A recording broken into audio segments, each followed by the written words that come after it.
L'erreur fatale de l'éther. Les origines. Lorsque l'on a découvert les ondes électromagnétiques au XIXe siècle, on a cherché leur support qui devait remplir tout l'univers.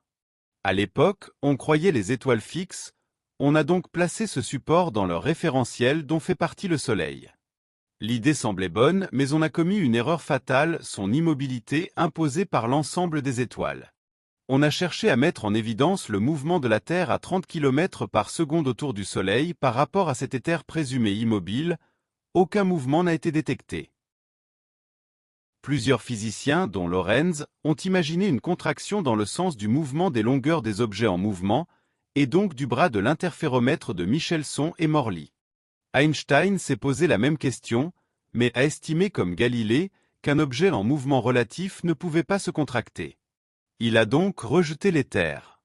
Il a expliqué que du fait que la lumière est à la même vitesse dans les deux référentiels, celle de l'observateur doit poursuivre l'objet en mouvement à la vitesse v.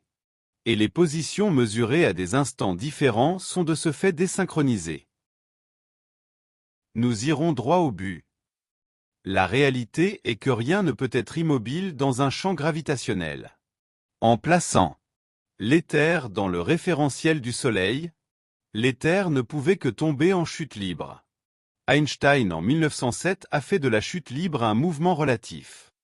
En 1920, pour de multiples raisons, Einstein a rétabli l'éther et lui a interdit l'immobilité.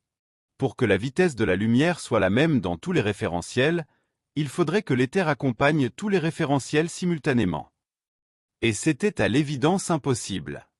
En 1938, n'ayant pu trouver aucun mouvement cohérent et son ami Lorentz étant mort, il a rejeté définitivement l'éther. J'ai trouvé quel est ce mouvement. Le pluriel est inutile, personne n'y croit. Ce mouvement est la chute libre. C'est encore Galilée qui triomphe puisque c'est lui qui a découvert que tous les corps en chute libre tombent à la même vitesse, quelle que soit leur masse. L'éther est composé de corpuscules, en chute libre qui accompagnent tous les corps célestes même en chute libre. Newton explique la chute libre. C'est la vitesse tangentielle de l'objet qui fait qu'il va s'écraser, se stabiliser ou se libérer. Nous en resterons là pour aujourd'hui. Il y a de quoi réfléchir. Rétablir l'éther n'est pas évident dans le contexte actuel. Il faut donner du temps au temps. Nous avons évoqué les corpuscules de Newton et lui rendons hommage, ils ne sont pas la lumière mais le support des ondes lumineuses. La chute libre implique une masse, mais elle est trop petite pour être actuellement détectée. Nous proposerons des expériences pour vérifier si l'éther accompagne les corps célestes réellement.